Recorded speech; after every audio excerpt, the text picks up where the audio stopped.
Para que sermos escravos do pecado, se temos a graça de Deus por liberdade? Vamos falar de graça? Hoje eu gostaria de falar sobre o ateísmo dentro da igreja.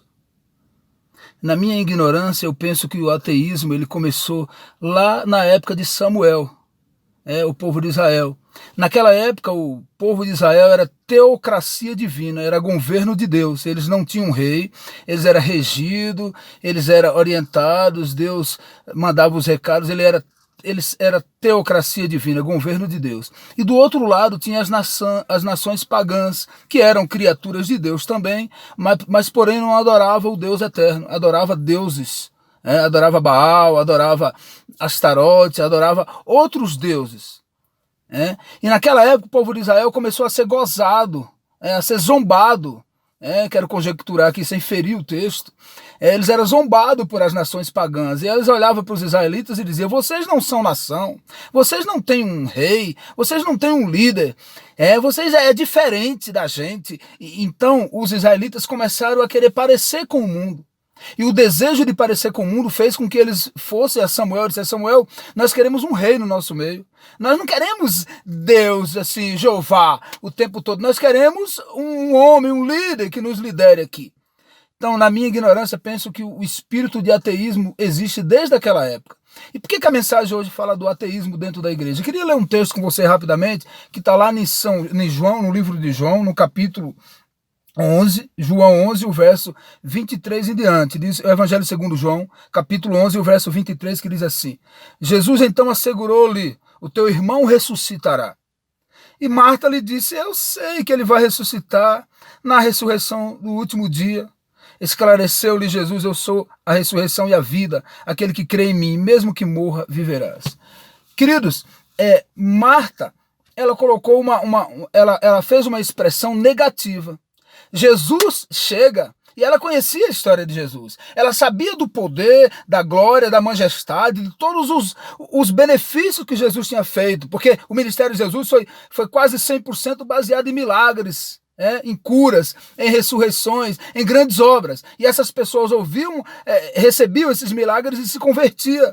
Porque se Deus cura o corpo, junto com o corpo cura a mente. Jesus foi quem mais deu estudo bíblico, quem mais salvou almas através da cura, de milagres, de prodígios. E ele disse: isso aqui é para vocês também.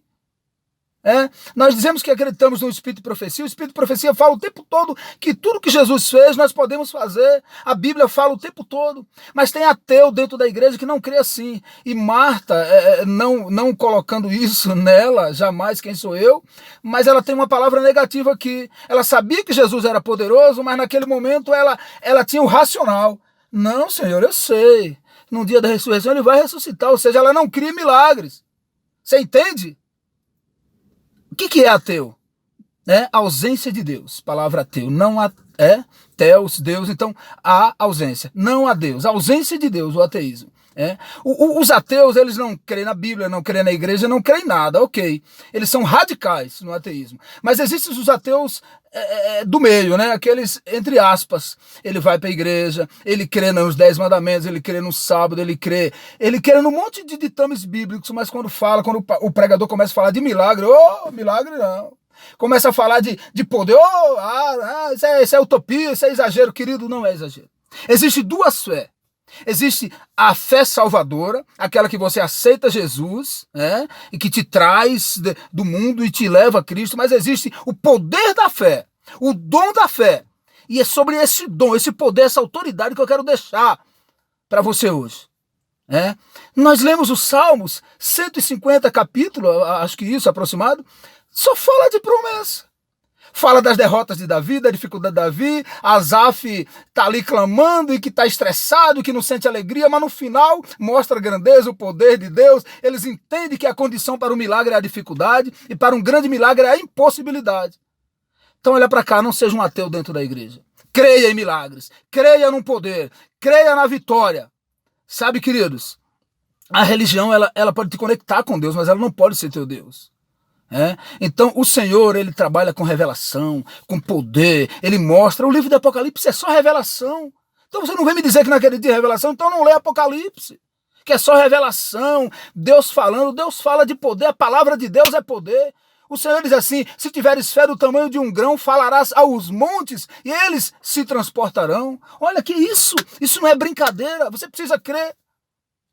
Você precisa crer em milagres, crer em poder, crer que Jesus pode mudar a tua história, pode salvar o teu casamento, pode curar a tua ferida, pode te libertar da AIDS, do câncer, pode te libertar da depressão, da opressão, da humilhação. Senhor, pode. Quando nós colocamos pontos nas propostas de Deus, nós estamos dizendo que o Senhor, ele serve até certo ponto, mas não integralmente. O Senhor, na verdade, ele não serve, ele precisa ser servido, que ele é Deus. Então, queridos, eu quero dizer para você, em nome de Jesus Cristo, que não seja um ateu dentro da igreja. Creia em milagres, creia em poder, creia no que Deus pode fazer, sabe?